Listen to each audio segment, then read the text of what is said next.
Why Rebecca from Cyberpunk Edgerunners became an instant favorite.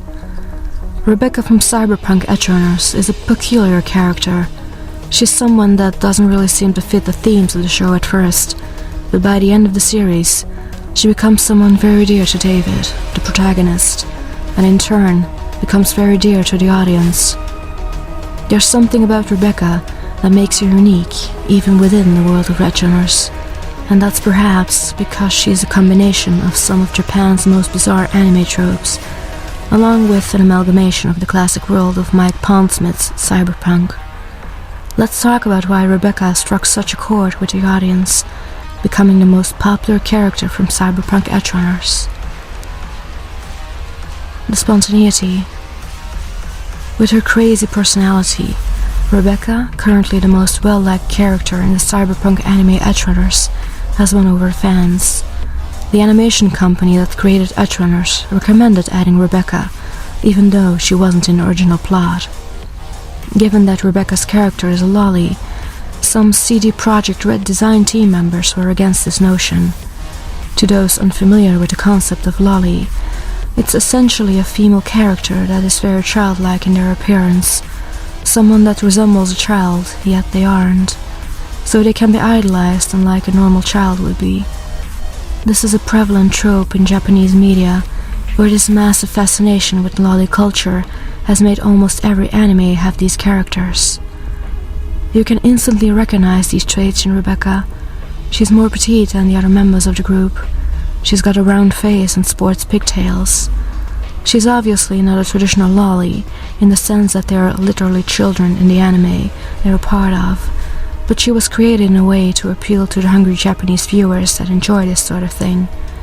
As such, they didn't have much time to recreate the whole script for Rebecca, so she turned out to be a chaotic little monster amongst all the chaos, and her character fed on all the guns-blazing glory that was going around, making her one of the most interesting, wacky, and weird characters in the series. She is the player. In the Cyberpunk Edgerunners anime, Rebecca first appears as the younger sister of Pilar, another Edgerunner who is running with Maine's crew. Rebecca is a bite-sized young woman, but she's got an itchy trigger finger, a fiery personality, and a whole lot of guns and a whole lot of guts. She's won over with her charming appearance and explosive demeanor.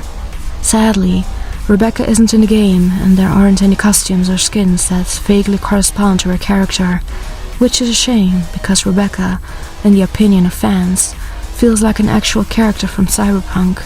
Because the game's combat is so enjoyable, she's pulling firearms out and jumping into gunfights whenever she has a chance, just like a typical Cyberpunk player would. Additionally, because of her distinctive appearance, which screams Cyberpunk, her design also stands out to enthusiasts. She gets character development. Most of the time, every single lolly character in the anime is just there as eye candy or to be the center of sexualized jokes. That is not the case here at all. In fact, Rebecca is never the center of jokes of that kind, but she's rather a character that gets heavily developed as the series gets further into its climax. Her story started with her having an explosive personality. She got mad really easily, and agitated fairly quickly, but after a few episodes into the series, she begins to mature more, devising plans and figuring out the best strategies to helping her crew out.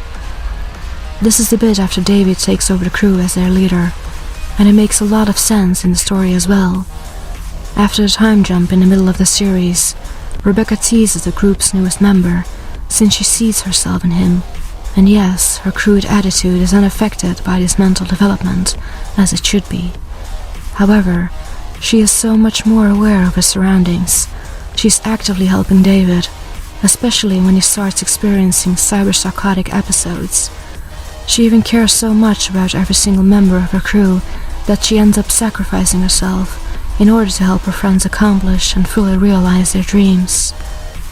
Outro.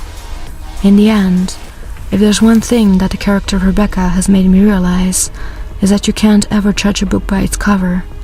She's a gun-toting psychopath when you first meet her, but over time, she gradually becomes one of the most loving and loyal people in the series. Her love for David is so important to her that she cares about him more than her own being.